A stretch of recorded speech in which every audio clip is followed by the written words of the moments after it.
लहानपणापासूनच आपल्याला भूताच्या गोष्टी ऐकायला आणि वाचायला आवडतात. त्यातल्या त्यात जर गोष्ट रहस्यमय आणि अंगावर शहारे आणणारी असेल तर मजा काही औरच. अशीच आहे आजची ही आपली गोष्ट, रहस्यमय आणि थरारक. तिचं नाव आहे झोका.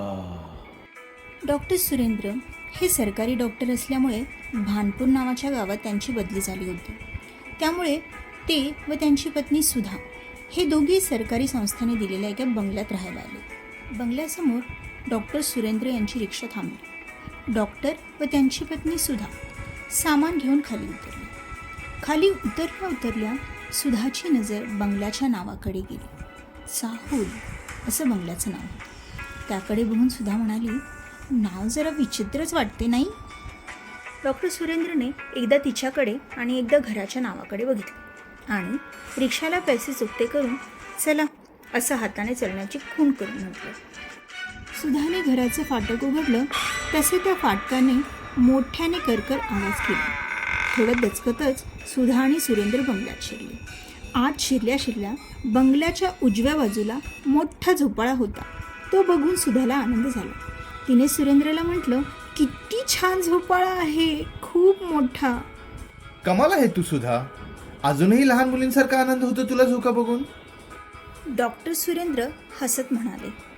तेवढ्यात बंगल्याची साफसफाई करणारा कर्मचारी खंडू तिथे आला आणि त्याने बंगल्याचे दार त्यांना उघडून दिले. अर्धे सामान लावेपर्यंत दुपार झाली. खंडूची बायको गुंजा सुधाच्या मदतीसाठी आली.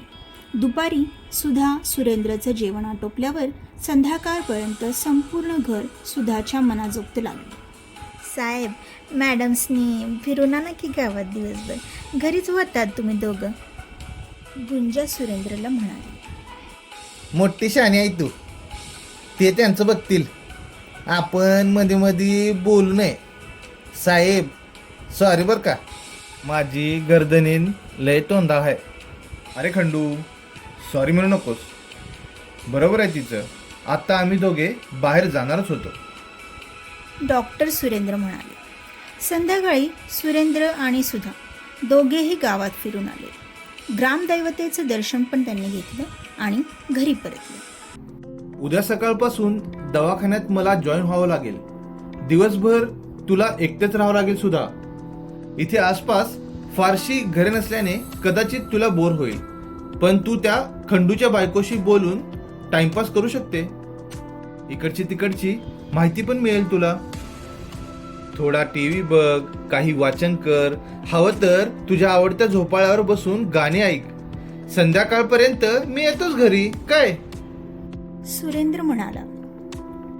हो हो, तुम्ही काही काळजी करू नका, मी होईन ॲड्रेस, सुधा हसत म्हणाली. रात्री झोपण्याची वेळ झाल्याने दोघेही झोपायला बेडरूममध्ये गेले. सुरेंद्र क्षणात घोरायला सुद्धा लागला, पण सुधाला मात्र नवीन जागी काही झोप येत नव्हती.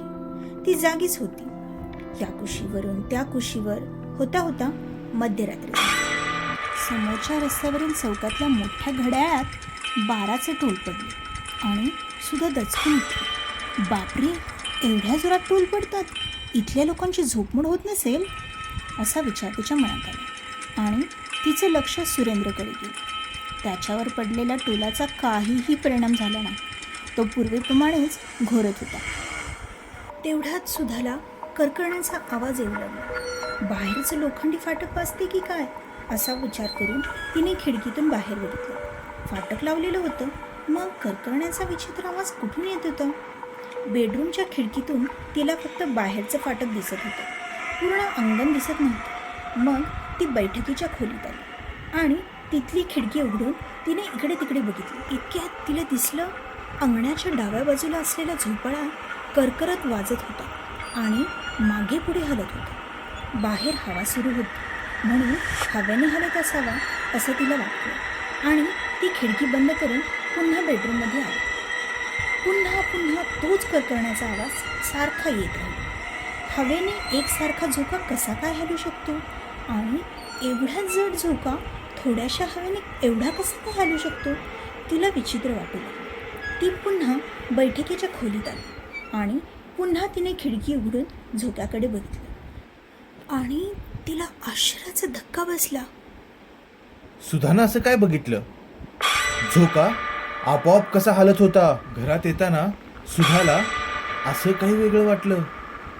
नवीन घर सुधाला लाभेल की नाही हे जाणून घ्या पुढच्या भागात.